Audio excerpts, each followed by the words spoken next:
अस्सलाम वालेकुम, कैसे हैं आप लोग। उम्मीद करता हूँ आप सबके सब जो हैं बिल्कुल खैरियत से होंगे। तो आज हम 9th क्लास के एक्सरसाइज 1.1 जो है उसे मुकम्मल तौर पर सॉल्व कर ले की तरफ चलते हैं। तो क्वेश्चन नंबर 2 आप लोगों को स्क्रीन के ऊपर नजर आ रहा है। इस क्वेश्चन को पढ़ लेते हैं। इसमें बोला जा रहा है रिप्रेजेंट द फॉलोइंग नंबर्स, दर झैल दिए गए नंबर्स को रिप्रेजेंट करिए, जाहिर करिए किस चीज़ पर, ऑन नंबर लाइन के ऊपर। तो ट्रांसलेशन की हद तक तो समझ में आ गया होगा कि जितने भी नंबर्स दिए गए हैं इन सबको आपने नंबर लाइन के ऊपर रिप्रेजेंट करना है। अब इस क्वेश्चन को सॉल्व करने से पहले दो चीज़ों के बारे में पता होना चाहिए। पहली चीज़, नंबर लाइन किसे कहा जाता है, क्योंकि जब तक पता ही नहीं होगा नंबर लाइन किसे कहते हैं तो आप उसके ऊपर रिप्रेजेंट कैसे करेंगे। और दूसरी चीज़, पाइथागोरस थ्योरम जो है इसके बारे में आप लोगों को पता होना चाहिए, क्योंकि ये जो इरेशनल नंबर हैं इन इरेशनल नंबर्स को नंबर लाइन पर रिप्रेजेंट करने के लिए पाइथागोरस थ्योरम का इस्तेमाल करेंगे। ठीक है, तो चलिए पहले इन दोनों टॉपिक्स के ऊपर बात कर लेते हैं, फिर इधर आके क्वेश्चन सॉल्व कर लेंगे। ठीक है, तो इस वक्त स्क्रीन के ऊपर आप लोगों को नंबर लाइन की हेडिंग नज़र आ रही है। हमने सिर्फ कॉन्सेप्ट के लिहाज से ही नंबर लाइन को समझना है ताकि क्वेश्चंस के अंदर इसका इस्तेमाल किया जा सके। जैसे कि हेडिंग के अंदर ही लिखा हुआ है लाइन, तो यहाँ पे एक लाइन लगा दो। ठीक है, और इस लाइन की खास बात क्या होगी कि इसके बॉर्डर्स पर ऐसे एरो डालेंगे। ठीक है, इन एरोज़ का मतलब क्या होगा कि ये लाइन जो है आगे चलती चली जा रही है। ठीक है, ये लाइन इधर भी आगे चलती चली जा रही है, तो ये एरो ज़रूर डालेंगे जब भी क्वेश्चन के अंदर भी आप नंबर लाइन बनाएंगे। ठीक है, तो लाइन के साथ नंबर लिखा हुआ है, तो नंबर का क्या ताल्लुक है, इस लाइन के ऊपर जो है नंबर्स को मेंशन किया जाता है।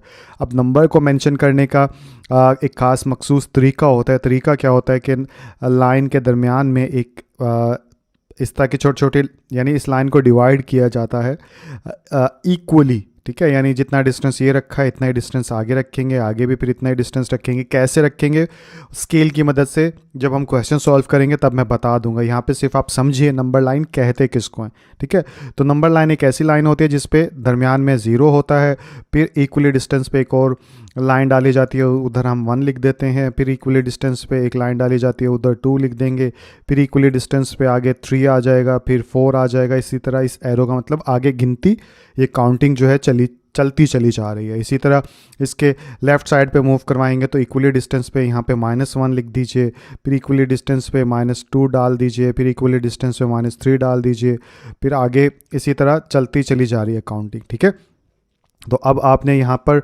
नोट क्या करना है कि दरमियान में हमेशा नंबर लाइन के ज़ीरो होता है और इसकी राइट साइड पे जो है तमाम पॉजिटिव नंबर होते हैं, लेफ़्ट साइड पे तमाम नेगेटिव नंबर होते हैं। तो ये नंबर लाइन का एक मखसूस तरीका है। ठीक है, इस तरह से नंबर लाइन रिप्रेजेंट की जाती है। और इसके अंदर और तो कोई ख़ास बात नहीं है। इसके ऊपर नंबर्स को ज़ाहिर किया जाता है। जैसे कि अगर मैं कहूँ नंबर 2 को नंबर लाइन के ऊपर रिप्रेजेंट कर दो, तो ये क्या है, पॉजिटिव 2 है, तो इट्स मीन कि ये यहाँ पे आप ऐसे करके इधर मेंशन कर सकते हैं 2 नंबर इस नंबर लाइन। एक्चुअली ये नंबर लाइन इसलिए होती है, इस लाइन से हमें पता चलता है कि कौन सा नंबर बड़ा है और कौन सा नंबर छोटा है, जो कि अगली क्लासेस में जाके आप समझ पाओगे। तो जैसे 2 बड़ा नंबर होता है और -2 छोटा नंबर होता है। अगर -2 को रिप्रेजेंट करूँ तो यहाँ पे एक लाइन डाल दूंगा और यहाँ पे -2 लिख दूंगा। तो इस तरह से आप यानी तरतीब से नंबर देख सकते हो कि -2 जो है वो छोटा है, यानी कि जो पॉजिटिव साइड के नंबर होते हैं ये बड़े होते हैं, नेगेटिव साइड के नंबर जो हैं वो छोटे होते हैं, और 0 जो है ना वो पॉजिटिव होता है ना वो नेगेटिव होता है, न्यूट्रल होता है। तो ये तो सिंपल नंबर से कॉन्सेप्ट दे रहा हूँ। इसी तरह जैसे कि हमारे क्वेश्चंस के अंदर मुख्तलिफ नंबर होते हैं। ठीक है, जैसे रैशनल नंबर p/q की फॉर्म में, जैसे अगर मैं कहूँ 1/2 को रिप्रेजेंट करो इस नंबर लाइन के ऊपर, तो 1/2 जो है किसके इक्वल होता है, कैलकुलेटर से जब आप डिवाइड करेंगे 1/2 तो 0.5 आ जाएगा। तो 0.5 का मतलब क्या हो जाएगा, आधा। ठीक है, तो आधा कहाँ होगा, 0 और 1 के दरमियान में एक पॉइंट होगा और यहाँ पे एक लाइन डाल के आप ऐसे 1/2 लिख देंगे। ठीक है, इसी तरह मुख्तलिफ नंबर्स होंगे, वो क्वेश्चंस में हम सीख लेंगे। मेन चीज़ आपको ये समझना था कि नंबर लाइन किसे कहा जाता है। नंबर लाइन इसे कहा जाता है कि एक लंबी लाइन होती है, इक्वली डिस्ट्रीब्यूट किया जाता है उस लाइन को, जो कि हर क्वेश्चंस में आप देखेंगे, और उल्टी साइड पे, लेफ़्ट साइड पे तमाम नेगेटिव नंबर्स होते हैं, राइट साइड पे तमाम पॉजिटिव नंबर्स होते हैं, और इधर बॉर्डर्स पे एरोस डाले जाते हैं। दैट्स ऑल, इतनी इन्फॉर्मेशन काफ़ी आप लोगों के लिए। ठीक है, तो इसके ऊपर जो भी क्वेश्चंस में नंबर्स दिए गए हैं इन सारों को उस नंबर लाइन के ऊपर जाहिर करना है कि ये किधर आएंगे। ठीक है, तो ये हो गया नंबर लाइन। अब पाइथागोरस थ्योरम को भी थोड़ा सा समझ लेते हैं। तो इस वक्त स्क्रीन के ऊपर आप लोगों को पाइथागोरस थ्योरम की हेडिंग नज़र आ रही है। देखिए पाइथागोरस थ्योरम किसे कहा जाता है?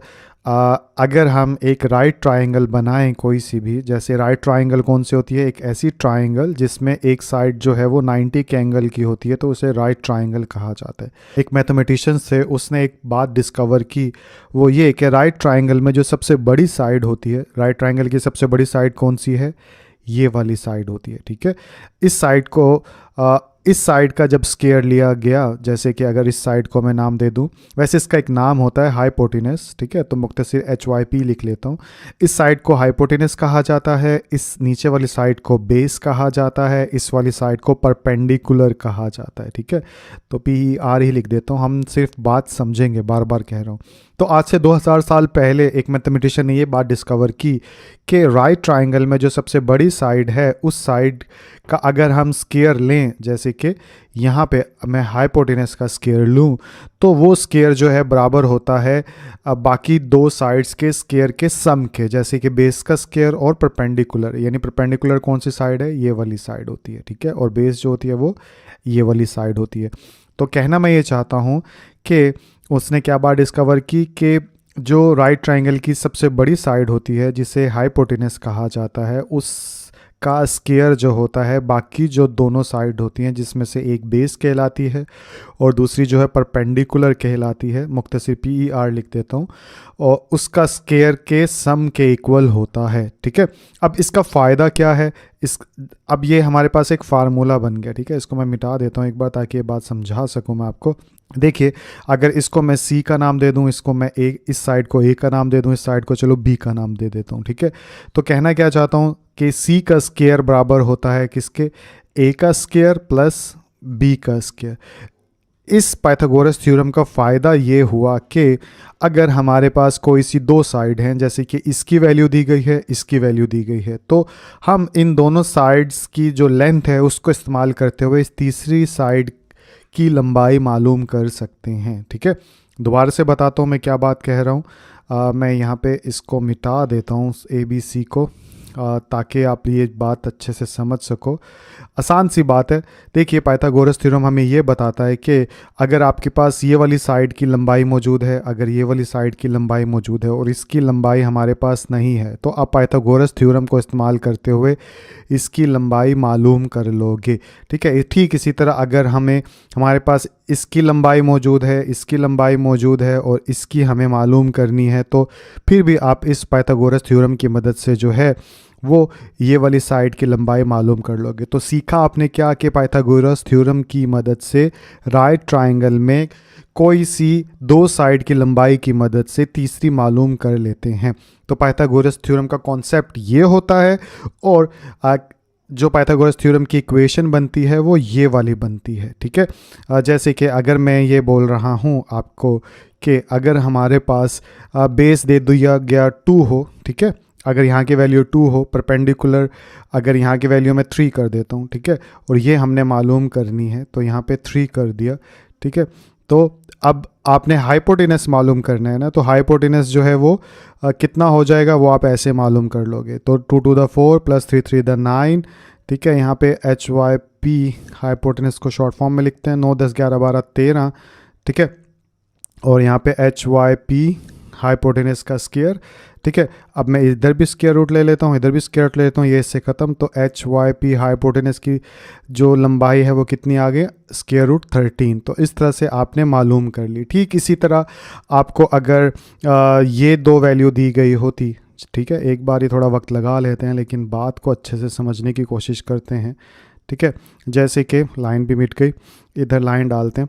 जैसे कि अगर आपके पास ये वाली लेंथ जो है मालूम करने को कहा गया हो, इसकी लंबाई 4 दे दो, इसकी लंबाई 2 दे दो, ठीक है, तो इसकी लंबाई कितनी होगी? तो फिर हम मालूम कर सकते हैं। कैसे मालूम करेंगे? हाइपोटेनस 4 के इक्वल है, तो यहाँ पे 4 का स्क्वायर आ जाएगा।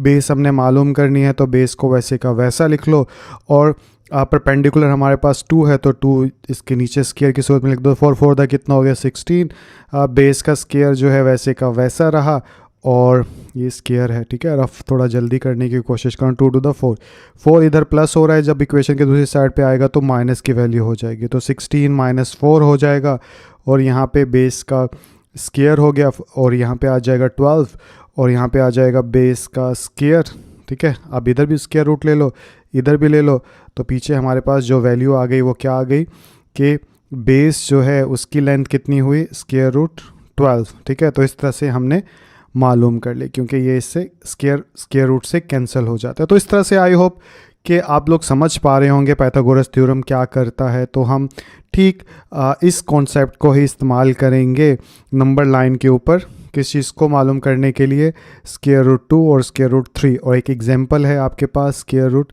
के अंदर 5 है, इसको भी इन तीनों को वैल्यूज़ को हम इस कॉन्सेप्ट और इस इक्वेशन की मदद से, जिसे पाइथागोरस थ्योरम कहा जाता है, नंबर लाइन के ऊपर जाहिर कर सकते हैं उन नंबर को, ठीक है। अब मैं रिप्रेजेंट करके दिखाता हूँ कि कैसे इस चीज़ का इस्तेमाल करेंगे। तो क्वेश्चन नंबर 2 का पार्ट नंबर 1 आप लोगों को स्क्रीन के ऊपर नज़र आ रहा है। तो ये एक इरेशनल नंबर है। इरेशनल नंबर को जब भी नंबर लाइन के ऊपर रिप्रेजेंट करते हैं तो ज्योमेट्रिक की टूल्स की मदद से रिप्रेजेंट करते हैं और साथ में पाइथागोरस थ्योरम को इस्तेमाल किया जाता है, ठीक है। तो इसको कैसे रिप्रेजेंट करेंगे, तो सबसे पहले तो इधर लिखा जाएगा सोल्यूशन लिखने के बाद आप इस इरेशनल नंबर को कन्वर्ट कर लीजिए डेसिमल नंबर के अंदर, ताकि आप लोग चेक कर सको कि जहाँ पे आपने नंबर लाइन के ऊपर इस स्क्वायर रूट 2 को मेंशन किया वो सही है या सही नहीं है, ठीक है। तो ये बेहतर रहेगा। तो कैलकुलेटर लेकर आकर इसको डेसिमल में चेंज करते हैं। तो ये आ गया हमारे पास कैलकुलेटर 2 और ये स्क्वायर रूट का बटन दबाएंगे तो 1.41 ये हमारे पास नंबर आ जाएगा, ठीक है। इससे अंदाज़ा रहेगा।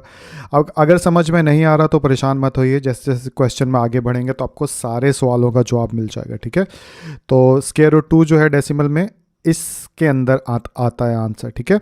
इसके बाद अब हम पाइथागोरस थ्योरम का इस्तेमाल करेंगे, साथ में ज्योमेट्री के टूल्स का इस्तेमाल करेंगे। तो एक स्टेटमेंट के ज़रिए बता देते हैं, क्योंकि आपके एग्जाम्पल में ऐसे ही किया हुआ है तो उसी पैटर्न से मैं क्वेश्चन को सॉल्व कर रहा हूँ। तो ये मैंने स्टेटमेंट लिख दी, square root 2 can be located on number line by geometrical construction, यानी ज्योमेट्री की मदद से हम इसको रिप्रेजेंट कर सकते हैं नंबर लाइन के ऊपर, ठीक है। और पाइथागोरस थ्योरम को इस्तेमाल करते हुए तो इसलिए ये भी साथ लिख लिया मैंने।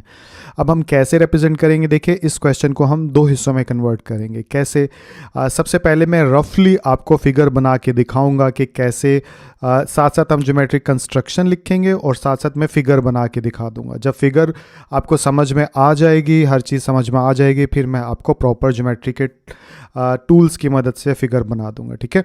मैं आपको करके दिखाता हूँ। जैसे कि ये स्क्वायर रूट 2 जो है किधर रिप्रेजेंट होगा नंबर लाइन के ऊपर, तो रफली अगर बना लेते हैं, हम नीचे बना लेते हैं, ठीक है। नंबर लाइन के बारे में आप क्वेश्चन के कॉन्सेप्ट में समझ चुके होंगे। नंबर लाइन एक ऐसी लाइन होती है जिसके दोनों तरफ एरोज होते हैं, ठीक है, और जिसका मतलब ये होता है ये लाइन आगे इसी तरह आगे बढ़ रही है, दरमियान में 0 होता है, फिर इक्वली डिस्टेंस पे लाइनें लगाई जाती हैं, यानी इस लाइन को डिवाइड किया जाता है इक्वली।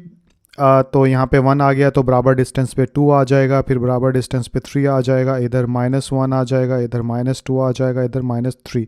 अभी मैं रफ बना रहा हूँ तो इसलिए अंदाज़न मैंने इसको डिवाइड किया इस लाइन को, लेकिन जब मैं प्रॉपर वे से करूँगा तो मैं बताऊँगा कैसे आप इसको इक्वली डिस्ट्रीब्यूट करेंगे लाइन को, ठीक है। तो फॉर एग्जाम्पल समझने के लिए ये नंबर लाइन है। अब इस नंबर लाइन के ऊपर हमें इरेशनल नंबर स्क्वायर रूट 2 जो है वो बताना है, स्क्वायर रूट 2 कहाँ पर आएगा, ठीक है।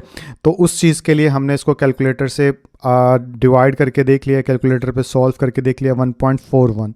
तो मतलब क्या कि 1 से बड़ी वैल्यू है और 2 से छोटी वैल्यू है, तो इट्स मीन कि कहाँ पे आएगा, 1 और 2 के दरमियान में ये यहाँ पे स्क्वायर रूट 2 आएगा। अब यहाँ पर किधर आएगा, इधर आएगा या फिर इधर आएगा, ठीक है, या फिर इधर आएगा, क्योंकि काफ़ी बड़ी लाइन है, इसमें कहीं पे भी आ सकता है। तो उस चीज़ को एग्जैक्ट मेजर करने के लिए आप क्या करेंगे, पाइथागोरस थ्योरम का इस्तेमाल करेंगे। पाइथागोरस थ्योरम का कैसे इस्तेमाल करेंगे, तो देखिए आप लोगों को याद होगा पाइथागोरस थ्योरम क्या होता है, एक या फिर कह लो कि पाइथागोरस थ्योरम कहाँ पे अप्लाई होता है, एक राइट ट्राइंगल किसे कहा जाता है, एक ऐसी ट्राइंगल जिसमें एक एंगल जो है 90 डिग्री का होता है, उसे राइट ट्राइंगल कहा जाता है, जैसे ये 90 डिग्री का है, ठीक है।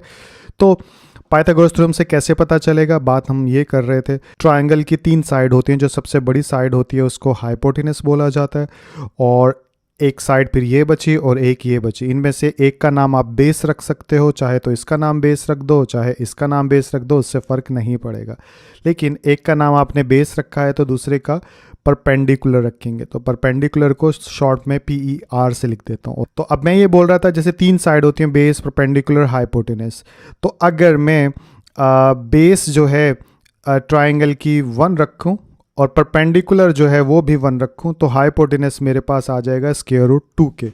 ठीक है, अब प्रॉब्लम क्या है कि हम क्यों पाइथागोरस थ्योरम का इस्तेमाल कर रहे हैं, सवाल ये भी पैदा होता है। तो देखिए स्क्वायर रूट 2 जो है वो कितनी लंबी लाइन होती है, जैसे कि 0 और 1 के दरमियान तो हमें पता है इतनी लंबी लाइन होगी, अगर 0 से 2 तक की दरमियान लाइन लेकर जानी हो तो इतनी लंबी लाइन हो जाएगी। लेकिन जब भी स्क्वायर रूट 2 की शक्ल में कोई भी नंबर आता है तो उसको इसके ऊपर डायरेक्टली मेंशन नहीं कर सकते, तो फिर ज्योमेट्री की शेप बनाकर मेंशन करना पड़ता है। ठीक है, तो ये प्रॉब्लम आती है। अब जैसे कि ये चीज़ मैंने आपको यहाँ पे बताई, ठीक है, इसी तरह आप जैसे कि पाइथागोरस थ्योरम शक्ल के लिहाज से आपने समझ लिया इसको, अगर मैथमेटिकली देखें तो फार्मूला क्या होता है पाइथागोरस थ्योरम का, फार्मूला होता है हाइपोटेनस का स्क्वायर, वो बराबर होता है किसका, बेस का स्क्वायर और परपेंडिकुलर का स्क्वायर और इनके सम का। तो ये पाइथागोरस थ्योरम को मैथमेटिकल फार्मूले के अंदर लिख लिया। जैसे कि मैंने कहा है कि अगर मैं राइट ट्रायंगल की बेस 1 रखूं और परपेंडिकुलर की लंबाई जो है वो भी 1 रखूं, ये 1 बेसिकली क्या है, ये भी एक सवाल पैदा होता है।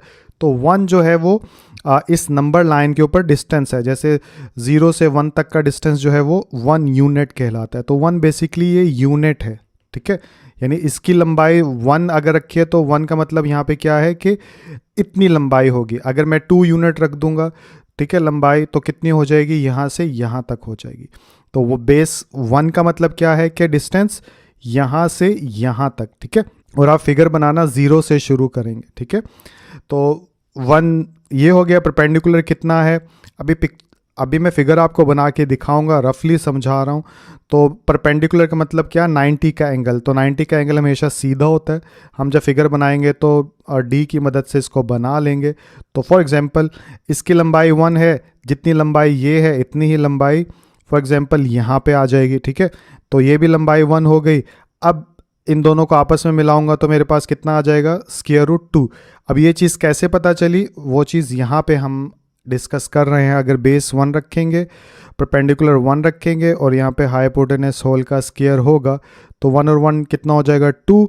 ठीक है, और यहाँ पे क्या है, हाइपोटेनस का स्क्वायर। इस स्क्वायर को ख़त्म करने के लिए इधर भी स्क्वायर रूट ले लो, इधर भी स्क्वायर रूट ले लो, तो स्क्वायर रूट से कैंसिल, तो हाइपोटेनस बराबर हमारे पास आ गया स्क्वायर रूट 2 के। तो इस तरह से हमें ये पता चला, ठीक है, कि ये जो डिस्टेंस है यानी यहाँ से यहाँ तक, ठीक है, वो कहलाता है या उसकी लंबाई जो है स्क्वायर रूट 2 के इक्वल है। अब नंबर लाइन के ऊपर क्वेश्चन में हमें क्या टास्क दिया गया है कि नंबर लाइन के ऊपर स्क्वायर रूट 2 को रिप्रेजेंट करो। तो अब जब पाइथागोरस थ्योरम की मदद से ये फिगर मैं बना लूँगा नंबर लाइन के ऊपर, उसके बाद प्रकार की मदद से मैं यहाँ से यहाँ तक का डिस्टेंस मेजर करूँगा। ठीक है, अभी मैं वो करके दिखाऊंगा आपको, और फिर उसके बाद ऐसे लाइन लगा दूंगा तो यहाँ पे एक पॉइंट मिल जाएगा और यहाँ से यहाँ तक का डिस्टेंस जो है वो स्क्वायर रूट 2 कहलाएगा। और यही हमें बताना है क्वेश्चन में कि स्क्वायर रूट 2 जो है वो इस नंबर लाइन पे किस जगह आएगा, वो इस जगह पे नंबर लाइन पे आ जाएगा। ठीक है, तो रफली मैंने आप लोगों को थोड़ा सा बताने की कोशिश की है। आप इसको क्या करेंगे, सबसे पहले रफली एक फिगर बना लेंगे, ऐसे पिछले रफ पेज पे आप बना लीजिएगा। अब ये क्यों बनानी है, क्योंकि हमें यहाँ पर फार्मूले के तहत कंस्ट्रक्शन लिखनी है। ठीक है, आप कंस्ट्रक्शन में हाइपोटेनस बेस परपेंडिकुलर का इस्तेमाल नहीं करेंगे, आप इनके नाम रख लेंगे। जैसे कि मैं इसको अगर मिटा दूँ यहाँ पे, ठीक है, नाम कैसे रखेंगे, एक का नाम रख लेंगे यहाँ पे O, एक का नाम रख लेंगे A और एक का नाम रख लेंगे B। तो अब यहाँ से यहाँ तक का डिस्टेंस जो क्या कहलाएगा, हाइपोटेनस। लेकिन अगर इसको मैथमेटिकली देखें तो O और B, तो आप यहाँ पे क्या लिखेंगे, मेजरमेंट OB, यानी मेजरमेंट लाइन OB होल का स्क्वायर। ये हमारे पास हाइपोटेनस का स्क्वायर हो गया। ठीक है, उसके बाद आगे अगर चलेंगे OA, ठीक है, बेस, तो यहाँ पे मेजरमेंट लाइन OA होल का स्क्वायर। ठीक है, ये M का मतलब होता है मेजरमेंट का मतलब होता है पैमाइश। जैसे OA है, OA का मतलब यहाँ से यहाँ तक का फासला और इसके ऊपर छोटी सी बार डली होती है, इसका मतलब होता है लाइन, यानी कि इस लाइन को इस बार से रिप्रेजेंट किया जाता है। ठीक है, तो यहाँ पे ये हो गया। उसके बाद परपेंडिकुलर क्या है, AB, तो यहाँ पे आ जाएगा मेजरमेंट AB और ये लाइन का सिंबल और ये ऐसे स्क्वायर। ठीक है, तो इसको मिटा देते हैं। तो रफली आपने इस तरह की फिगर बनाए, या फिर कह लो कि क्वेश्चन कैसे सॉल्व होगा ऐसे आपने बना लिया। अब कंस्ट्रक्शन में यानी कि हमारे पास जो बेस है वो ओ ए है, ठीक है, आप देख सकते हो। तो ये कितना रखेंगे, ये अगर हम 1 रखेंगे, ठीक है, और परपेंडिकुलर ए बी जो है ये भी हम कितना रखें, ये भी अगर हम 1 रखें, तो हमारे पास मेजरमेंट ओ बी जो है वो कितना आ जाएगा। यहाँ पे करके इसको देखते हैं, थोड़े से स्टेप्स बनेंगे। 1 + 1, 1 का स्क्वायर 1 होता है, 1 का स्क्वायर 1 होता है, तो इसलिए वैसे का वैसा measurement O B line whole का स्क्वायर इज इक्वल टू आ गया 2। अब आप देखिए दोनों तरफ में स्क्वायर रूट ले लूँगा, ठीक है, तो इधर स्क्वायर रूट लूँगा तो ये इससे कैंसिल हो जाएगा, और इधर जो है वो बच जाएगा, यानी इधर भी स्क्वायर रूट ले लिया, इधर भी ले लिया, तो ये इससे कैंसिल हो जाएगा। पीछे क्या बच जाएगा हमारे पास, पीछे बच जाएगा O B measurement line is equal to square root 2, ठीक है। तो इस तरह से कंस्ट्रक्शन हमने ये मालूम कर ली। इस फिगर्स को सारे मिटा दो। अब जो हमने यहाँ पे वो बनाई थी फिगर, उसी को दोबारा शुरू से बनाते हैं कि कैसे बनेगी वो। तो हम ऐसा करते हैं, इधर वो नंबर लाइन के ऊपर फिगर बना लेते हैं। तो नंबर लाइन के लिए सबसे पहले सीधा स्केल रखेंगे, स्केल रखने के बाद एक सीधी लाइन ड्रॉ कर लेंगे। लाइन ड्रॉ करने के बाद अब आप इसे इक्वली कैसे डिवाइड करेंगे, सबसे दरमियान में आप कोई ज़ीरो होता है तो यहाँ पे एक लाइन खींच दें। इसके बाद आप इन्हें 2-2 सेंटीमीटर के फासले पर भी एक एक लाइन लगा सकते हो, ऐसे कि इक्वली डिवाइड हो जाएगी, लेकिन उससे फिगर छोटी बनेगी, ठीक है। इसलिए हम 3-3 सेंटीमीटर का गैप रख लेते हैं। जैसे 0 के बाद यहाँ पे 3 सेंटीमीटर है, तो यहाँ पे एक लाइन लगा दी, फिर 3 में हम 3 और जमा करेंगे तो 6 पे एक लाइन लगा देंगे। तो इधर से भी इक्वली करें तो ये 3 पे लाइन लगाइए एक, उसके बाद ये 6 पे लाइन लगाइए एक, और यहाँ पे 9 पे एक लाइन लगा लेंगे, ठीक है। या इसको थोड़ा सा बढ़ा लेते हैं, अगर हमें थोड़ा सा ज़्यादा लंबी लाइन लगानी है तो ये यहाँ पे बढ़ा दिया, ठीक है, और इधर भी थोड़ी सी बढ़ा देते हैं, ये यहाँ पे भी बढ़ा दिया, और यहाँ पे अब 9 पे लाइन लगा लेंगे तो हमारे पास ये इक्वली आ गई, ठीक है। अब इसके बाद स्केल को हटा देते हैं। तो ये स्केल गया हटने के बाद, एक्चुअली मैं सॉफ्टवेयर पे काम कर रहा हूँ तो इसलिए ये एक लगाना है आपको, तो इस तरह की ज़रूरत नहीं पड़ेगी, सीधी लाइन लगा लीजिएगा। मुझे बड़ी बड़ी लाइन लगाने के बाद अब ये छोटी लगा रहा हूँ, ठीक है। इसके बाद इन बड़ी लाइन को मैं मिटा दूंगा, तो ये यहाँ से सारी अब इनके नाम रख दूंगा, ठीक है।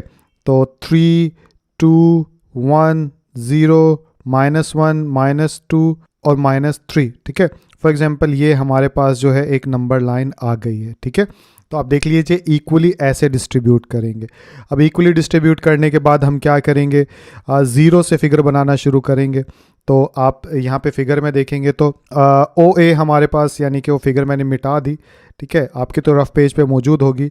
तो ओ ए क्या है हमारे पास, बेस था, ठीक है, और ए बी जो है वो परपेंडिकुलर था, ओ बी जो है वो हाइपोटेनस था, ठीक है।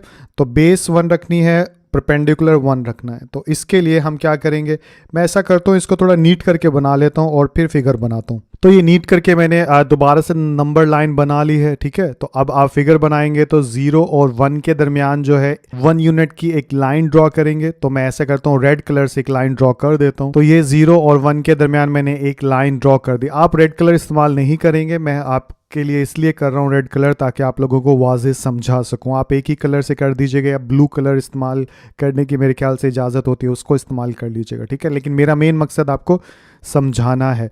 तो बेस हमारी जो है 1 यूनिट लेंथ हो गई 0 से 1 तक। अब हमें यहाँ पे एक लाइन ड्रॉ करनी है जिसकी लंबाई जो है वो इस 0 और 1 जितनी लाइन होगी। अब उसके लिए आप क्या तरीका इस्तेमाल करेंगे सीधी लाइन ड्रॉ करने के लिए, क्योंकि परपेंडिकुलर 90 डिग्री का एंगल होता है, आपको डी चाहिए। तो ये मेरे पास डी आ गया। डी आने के बाद आप इसको 1 पर रखेंगे। 1 पर रखने के बाद ये सीधा 90 का एंगल है, यहाँ पे एक लाइन ड्रॉ कर देंगे, ठीक है। तो मैं यहाँ से, तो ये मैंने यहाँ से यहाँ तक एक सीधी लाइन ड्रॉ कर दी, ठीक है। बाद में एक्स्ट्रा लाइन में मिटा दूंगा। अब इस प्रोटेक्टर को हटा देते हैं। तो ये एक सीधी लाइन हो गई, ठीक है। अब इसकी लंबाई हमें कितनी रखनी है, 1 यूनिट लेंथ, ठीक है। बेस और परपेंडिकुलर 1 यूनिट होना चाहिए। तो इसकी लंबाई हमने 3 सेंटीमीटर रखी थी, तो यहाँ पे भी स्केल की मदद से 3 सेंटीमीटर की लाइन लगा लेंगे, ठीक है। तो ये आ गया हमारे पास स्केल। 3 सेंटीमीटर का डिस्टेंस रखा था, तो ये 3 और ये यहाँ तक लाइन आ जाती है। तो ऊपर वाली लाइन को एक्स्ट्रा को आप रिमूव कर दो। मैं ऐसा करता हूँ, रेड लाइन ये लगा लेता हूँ ताकि आपकी जो पिक्चर है या फिर फिगर है वो एक ही तरह की बन जाए। तो ये एक सीधी मैंने 3 सेंटीमीटर लंबी लाइन लगा ली, ठीक है। इसके बाद स्केल को हटा देते हैं। तो ये गया स्केल हट, यानी कि मैं बोल रहा हूँ इसकी लंबाई और इसकी लंबाई अब एक जितनी है, ठीक है। अब ब्लैक लाइन को आप रिमूवर से या रबड़ से हटा दीजिएगा। तो ये मैंने फालतू लाइन मिटा दी। मिटाने के बाद अब ये बेस है, ये हमारे पास परपेंडिकुलर है, इसकी लंबाई भी 1 है, इसकी लंबाई भी 1 है। अब यहाँ से यहाँ तक स्केल की मदद से लाइन को मिला देते हैं। तो ये मैंने स्केल सेट कर लिया। स्केल सेट करने के बाद इस लाइन को यहाँ से इसके साथ मिला देंगे तो ये हमारे पास राइट ट्रायंगल बन गई। इसके बाद स्केल को हटा देते हैं। तो ये स्केल गया हट। अब इसकी लेंथ जो है √2 है, इसकी 1 है, इसकी 1 है, ठीक है। तो इस लाइन की लंबाई जितनी यानी अब प्रकार या कंपास लेकर आएंगे, उसको इस जितना खोलेंगे और लाइन लगा देंगे या आर्क लगा देंगे। मैं कंपास लेकर आता हूँ। तो ये मैंने कंपास जो है इस लाइन जितनी ओपन कर ली। इस तरह से कंपास रखने के बाद अब आप एक आर्क यहाँ पे लगा देंगे। तो ये आर्क यहाँ पे मैंने ऐसे लगा दी, ठीक है। इस जितनी लगाओ या थोड़ा सा नीचे भी ले जाओगे तो खैर है, ठीक है। इसके बाद इस कंपास को हटा देते हैं। तो ये कंपास गई हट। हटने के बाद अब मैं इसके नाम लिखता हूँ और आपको बताता हूँ कि क्या हुआ है। तो देखिए इनके नाम रखें, तो इसका नाम रख देते हैं हम O, ठीक है, और इसका नाम रख देते हैं A, और ए थोड़ा इस साइड पे लिखते हैं ताकि उधर जगह बचे। इसका नाम रख देते हैं ए, इसका नाम रख देते हैं बी। ये नाम रख उस हिसाब से रखना है, ठीक है, जो कि आपकी ये फार्मूला बना है। देखिए ओ बी जो है वो √2 को रिप्रेजेंट कर रहा है। तो यहाँ पे फिगर के अंदर भी ऐसे ही है। ये जो ओ बी है ये √2 को रिप्रेजेंट कर रहा है। आप यहाँ पे लिख भी सकते हैं छोटा सा, ये √2 को रिप्रेजेंट कर रहा है, ये 1 को रिप्रेजेंट कर रहा है, ये 1 को रिप्रेजेंट कर रहा है, ठीक है। तो बस इससे भी आप दे चेक कर लीजिएगा कि आपका जो है वो मैथमेटिकल और जो ज्योमेट्रिकल दोनों के इकट्ठे नाम है। अब हमने किया क्या है उसके ऊपर बात कर लेते हैं। तो देखिए हमने जब इतनी लंबी आर्क यहाँ पे इतनी लंबी प्रकार या कंपास खोली थी तो उसकी लंबाई कितनी थी हमारे पास √2। अब यानी कि क्योंकि इस नीली लाइन की लंबाई √2 है, तो जब हमने कंपास की मदद से जो आर्क हमने लगाई, तो अब यहाँ पे मैं इसको रिवर्स करके बताता हूँ। यहाँ पे ये जो पॉइंट मिला है हमें प्रकार या कंपास की मदद से, तो यहाँ से यहाँ तक का फासला जो है वो भी कितना हो जाएगा √2, क्योंकि इसका डिस्टेंस और इसका डिस्टेंस जो है वो √2 यानी इक्वली है। तो इस तरह से यानी कंपास की मदद से आपने ये पॉइंट हासिल किया। यहाँ पे आप इसका एक नाम रख देते हैं, जैसे बाकियों के नाम रखे हैं तो इसका नाम हम P रख देते हैं, ठीक है।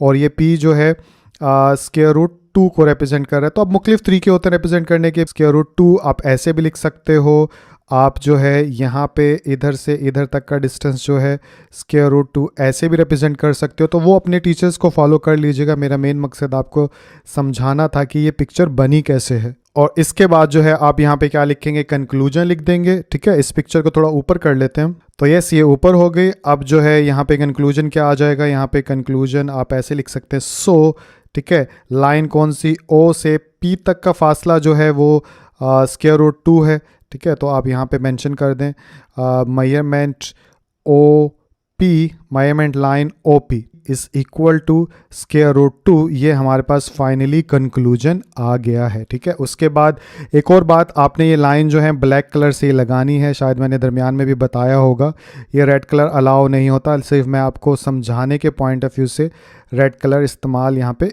किया था, ठीक है। तो नाम भी आपने रेड से नहीं ब्लैक से ही लिखने हैं, ठीक है। और ये पिक्चर जो है समझाने के लिए थी, इसको यहाँ से मिटा दो। तो इस तरह से क्वेश्चन सॉल्व करने के मुख्तलिफ तरीके हो सकते हैं, लेकिन असल में नंबर लाइन के ऊपर जो है फिगर कैसे ड्रॉ होगी वो मेन मकसद समझना था, और वो आप लोगों को उम्मीद करता हूँ समझ में आ गया होगा, ठीक है। तो क्वेश्चन नंबर 2 का पार्ट नंबर 3 जो है आप लोगों को स्क्रीन के ऊपर नज़र आ रहा है। अब ये एक रैशनल नंबर है 4 × 1/3, इसको ऐसे पढ़ते हैं, ठीक है। तो इसमें सबसे पहले क्या देखना होगा, ये देखना होगा ये नंबर जो है किन दो नंबर के दरमियान में मौजूद होगा। उस हिसाब से हम नंबर लाइन पर डिजिट्स लिखेंगे। मतलब ये कि मैं ये कह रहा हूँ कि जैसे पहले 4 है और उसके बाद यानी 4 है, उसके बाद जो है 1/3 है। तो 4 से ये बड़ा नंबर है और 5 से ये छोटा नंबर है, तो इसलिए जब भी नंबर लाइन बनाएंगे तो पहले आप देख लीजिए कितने डिजिट्स बनाने हैं, यानी कि 5 और 4 के दरमियान में ये नंबर कहीं पे आएगा 4 1/3, ठीक है। तो हमें ये पता चल गया, तो इट्स मीन के पॉजिटिव 5 डिजिट जो है नंबर लाइन पे ज़रूर मेंशन करना है। नंबर लाइन बनाना आप लोगों को बताया है, दोबारा से बता देता हूँ। नंबर लाइन बनाने के लिए एक सीधी लाइन डालेंगे और इसके बॉर्डर्स पे ऐसे एरो बना देंगे, जिसका मतलब ये कंटिन्यू आगे चलती चली जा रही है, ठीक है। उसके बाद हम स्केल लेकर आएंगे और स्केल रखने के बाद इक्वली डिस्टेंस पर इसकी पार्टीशन करेंगे, तो 2 का डिस्टेंस रख लेते हैं। अब हमें कोई फिगर तो बनानी नहीं है रैशनल नंबर के लिए, तो ये 0 की लाइन हो गई, फिर 2 सेंटीमीटर के डिस्टेंस के बाद एक और लाइन, फिर 4 के ऊपर लाइन डाल दी, फिर 6 के ऊपर डाल दी, ठीक है, और फिर यहाँ पे 8 के ऊपर डाल दी। इस साइड पे भी इसी तरह चल लेते हैं, 2 के ऊपर एक लाइन आप डाल दीजिए, फिर 4 के ऊपर डाल दीजिए, उसके बाद 6 के ऊपर और फिर 8 के ऊपर, ठीक है। स्केल को हटा दीजिए, तो स्केल गया हटने के बाद यहाँ पे अब ये काम मुझे इसलिए करना पड़ता है क्योंकि सॉफ्टवेयर में मैं ऐसे ही कर सकता हूँ, आप लोग तो जस्ट डॉट लगाओगे और लाइन लगा लोगे, ठीक है। अब इन रेड लाइंस को मिटा देते हैं, तो ये रेड लाइन मिट गई। मिटने के बाद अब हमें 5 से शुरू करने हैं, तो यहाँ पे 5 डाल देते हैं, ठीक है। 4 और 5 के दरमियान में आएगा ना, तो 6 से कर लेते हैं, काफ़ी लाइनें हमारे पास मौजूद हैं, तो ये 6 कर लेते हैं, ये 5, ये 4, ये 3, ये 2, ये 1, ये 0, ये -1 और ये -2, ठीक है। ये चीज़ मैंने बताई थी कि कितने भी डिजिट्स इधर रख लो, बस जहाँ पे जिन दो नंबर्स के दरमियान नंबर मेंशन होगा वो ज़रूर आपने ज़ाहिर करने हैं, ठीक है। ये थोड़े नीचे लिखे हुए हैं, इनको थोड़ा ऊपर करके लिखता हूँ मैं, 0, -1 और ये -2, ठीक है। अब हम 4 और 5 के दरमियान मेंशन करेंगे। अब कैसे मेंशन करेंगे वो चीज़ भी अहम है, तो देखिए 4 + 1/3, ठीक है, तो 1/3 है, तो जो नीचे वाला नंबर होगा इतने आपने पार्ट्स करने हैं, आप ऐसे जहन में रख लें। और ये पार्ट पिक के नाम से आप अपने माइंड में रख लो, कैसे भी जहन में रखो। मेन चीज़ नीचे वाले नंबर के पार्ट्स, यानी नीचे वाला नंबर जो होगा उतने पार्ट्स करने हैं। 4 और 5 के दरमियान कितने पार्ट्स करूँगा मैं, 3 पार्ट्स करूँगा और उनमें से एक पिक कर लूँगा। कैसे, मैं आपको बताता हूँ, इसको रिवर्स करते हैं, ठीक है, सॉरी 3 लिखा रहने देते हैं। तो अब एक और चीज़ भी आपको यहाँ पता होना चाहिए, जैसे कि ये एक लाइन है, ठीक है, अगर मुझे कितने पार्ट करने हैं, 3 पार्ट करने हैं, तो मैं 2 लाइन्स डालूंगा, ठीक है, 1 और 2। अब देखिए 2 लाइन्स डालने से 3 पार्ट बन गए, 1 2 3। तो हमेशा जो आप लाइन कट करेंगे वो एक डिजिट कम करेंगे, जैसे यहाँ पे 3 पार्ट्स बनाने हैं तो 2 लाइन डालेंगे, ठीक है। अगर हमें यहाँ पे 5 लिखा होता 1/5, तो 5 पार्ट्स बनाने होते तो मैं 4 लाइनें डालता, 1 2 3 4। ये भी इक्वली डिस्टेंस पे आपने लगानी होती है, तो ये अंदाजे से आप लगा लीजिएगा, वरना स्केल की मदद से जो है आप गिन के लगाएंगे 3-3 छोटी छोटी लाइनों को सामने रखते हुए, ठीक है। तो अब जैसे यहाँ पे 4 लाइनें डाली तो 1 2 3 4 5 पार्ट्स बन गए। तो ये चीज़ भी अपने जहन में रखिएगा कि जितने पार्ट्स बनाने हैं उसमें से एक कम लाइन डलेगी। जैसे कि अब 3 पार्ट्स बनाने हैं, तो मैं यहाँ पे कितनी डालूंगा, 2 लाइनें डाल दूंगा, 1 और ये 2, ठीक है। तो इक्वली अंदाज़न मैंने बराबर पे डाल दिया। अब इतने पार्ट्स बनाने थे, ठीक है, तो हमने पार्ट्स बना लिए 1 2 3 पार्ट्स हो गए।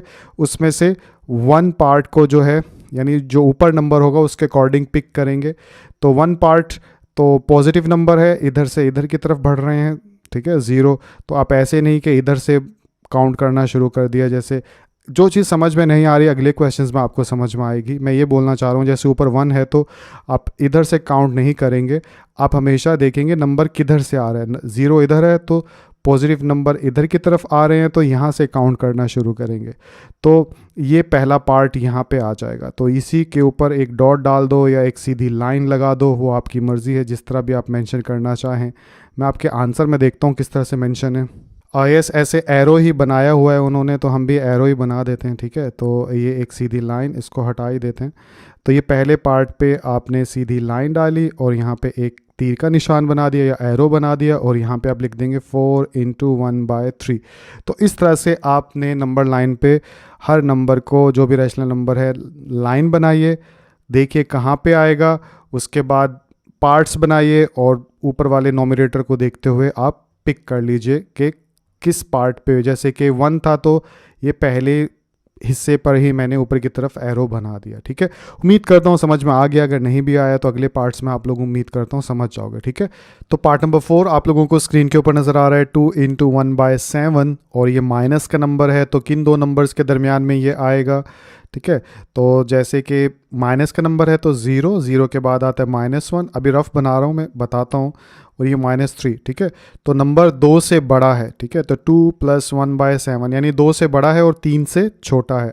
आप इस चीज़ को ऐसे भी देख सकते हो कि 2 है, 2 के आगे जो भी फ्रैक्शनल हो वो 3 से छोटा ही होगा। ठीक है, तो पहला फिगर देख लिया करें, जो भी पहला डिजिट होता है उस से बड़ा नंबर होता है और उससे अगले से छोटा होगा। ठीक है, तो अब ये -2 और -3 के दरमियान में लाए करेगा। ठीक है, तो यहाँ पर कहीं पे ये आएगा। अब वो किधर आएगा वो हम पार्ट्स बना के देख लेते हैं नंबर लाइन के ऊपर। तो चलिए नंबर लाइन बनाते हैं। तो ये एक स्ट्रेट लाइन मैंने ड्रॉ की। स्ट्रेट लाइन ड्रॉ करने के बाद इधर भी एरो डाल देते हैं, इधर भी एरो डाल देते हैं। अब इसकी पार्टीशन लाइन की कैसे करेंगे, हमें -3 रखना है, तो इक्वली करना है, तो स्केल लेकर आते हैं पहले। तो ये हमारे पास स्केल आ गया और 0 से दोनों तरफ डिवाइड कर लेते हैं 2-2 सेंटीमीटर के डिस्टेंस से।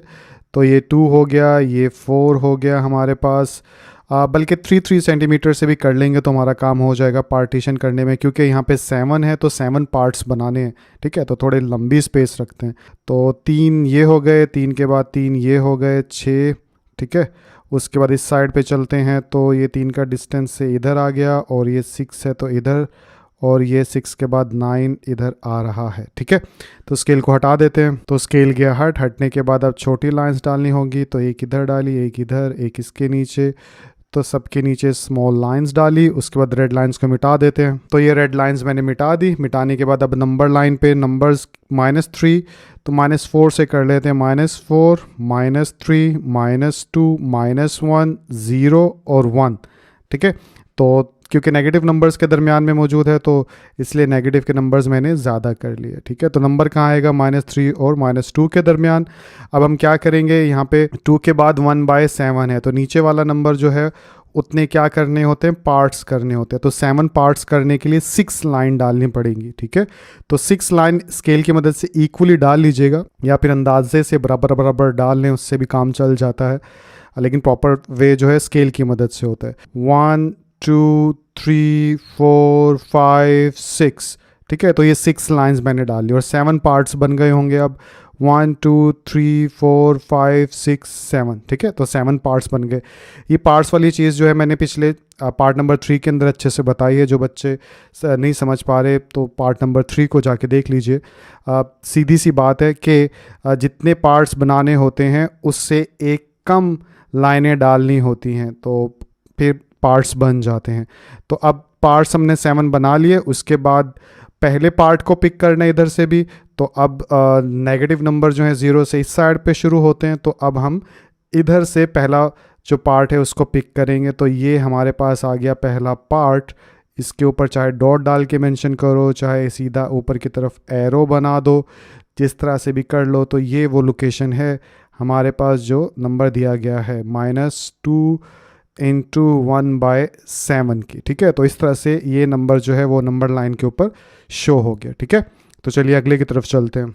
तो पार्ट नंबर 5 आप लोगों को स्क्रीन के ऊपर नज़र आ रहा है। रैशनल नंबर है 5/8। अब ये नंबर जो है कैसे रिप्रेजेंट होगा, सबसे पहला स्टेप के देखेंगे किन दो नंबर्स के दरमियान में आएगा ये। ठीक है, तो ये आएगा 0 और 1 के दरमियान में। कैसे पता चला, देखिए 2 तरीके हैं पता चलाने के। एक तो ये कि जब नीचे वाला नंबर बड़ा होता है जो कि डिनोमिनेटर कहलाता है, और ऊपर वाला नंबर जो कि नोमिनेटर कहलाता है वो छोटा होता है। ठीक है, दोबारा से बता रहा हूँ, जब नीचे वाला नंबर बड़ा ऊपर वाला छोटा होगा तो वो नंबर जो है हमेशा 0 और 1 के दरमियान में आता है। या फिर याद नहीं रखना चाहते तो कैलकुलेटर की मदद से भी आप कर सकते हो। पिछले नंबर भी आप कैलकुलेटर की मदद से कर सकते थे, लेकिन मैं बताना भूल गया। चलो इस नंबर को बता देता हूँ। जैसे 5 है, डिवाइड है, उसके बाद 8 है। ठीक है, तो अब आप देखिए 0.625, तो ऐसे भी आप कर सकते हो, कैलकुलेटर से देख लो। अब 0.62 है तो इसका मतलब 0 से बड़ा नंबर है और फिर 1 से छोटा नंबर होगा। ठीक है, तो हम जो है इधर नंबर लाइन बनाते हैं। तो नंबर लाइन बनाएं तो अभी नीचे 8 पार्ट्स बनाने हैं, तो काफ़ी बड़ी बना लेते हैं ताकि खुला खुला करके पार्टीशन कर सकें। तो जैसे ये एक नंबर लाइन बनाए, स्केल लाते हैं, पार्टीशन करते हैं। तो ये आ गया हमारा स्केल और 0 के ऊपर एक लाइन डाल ली, ठीक है। अब 4-4 सेंटीमीटर का फासला कर लेते हैं क्योंकि ज़्यादा पार्ट्स बनाने हैं तो ज़्यादा खुला फासला होगा तो बेहतर है। तो 4 सेंटीमीटर पे एक लाइन लगाई, फिर 8 सेंटीमीटर पे एक लाइन लगाई, इधर भी 4 सेंटीमीटर पे एक लाइन लगाई और 8 सेंटीमीटर पर एक लाइन लगाई, ठीक है। स्केल को हटा देते हैं तो ये स्केल गया हट। अब ब्लैक लाइंस लगा लेते हैं स्ट्रेट, ठीक है। तो ये ब्लैक लाइंस लग गई और रेड लाइंस को इसके बाद मिटा लेते हैं। तो ये रेड लाइंस मिट गई। अब जो है 0 और 1 के दरमियान शो करना है तो यहाँ पे 0 कर लेते हैं, यहाँ पे 1 कर लेते हैं, यहाँ पे 2 कर लेते हैं, यहाँ पे -1 और -2, ठीक है। तो मेन तो हमारे पास ये जगह है। अब 5 डिवाइड बाई 8 है, ठीक है। तो नीचे जो नंबर होता है उतने क्या करते हैं, पार्ट्स बनाते हैं। तो 8 पार्ट्स बनाने के लिए मुझे 7 लाइनें डालनी पड़ेंगी, ठीक है, इक्वली। तो चलिए डालते हैं 1 2 3 4 5 6 7, ठीक है। तो ये अंदाज़न बराबर मैंने 7 लाइंस डाल दी तो 8 पार्ट्स बन गए। गिन भी सकते हो 1 2 3 4 5 6 7 8, ठीक है। तो 8 पार्ट्स ही बन गए। उसके बाद अब हमें कहाँ पे 5th लाइन पे पिक करना है, ठीक है। तो 5th लाइन कहाँ से, 0 से 1 की तरफ। पॉजिटिव नंबर है तो 0 से 1 की तरफ नंबर जा रहा है, ठीक है। नेगेटिव होता तो हम इस साइड पे यानी जाते आगे की तरफ और इधर लाइंस डालते। तो 5th लाइन तो ये हो गई 1 2 3 4 5। तो ये वाली लाइन जो है हमारी होगी, ठीक है। बाकी लाइंस मिटा लेते हैं। तो ये बाकी लाइंस मिट गई। मिटने के बाद इधर 5th लाइन के ऊपर एक सीधी लाइन डालिए, इसके ऊपर एरो बनाइए और यहाँ पे लिख दीजिए 5 डिवाइड बाई 8, ठीक है। तो इस तरह से हमारा क्वेश्चन जो है वो ख़त्म हुआ। क्रॉस चेक भी कर लें, 5वीं लाइन ही है, 1 2 3 4 5th, ठीक है। तो इट्स मीन कि हमारा क्वेश्चन ये बिल्कुल ठीक है। तो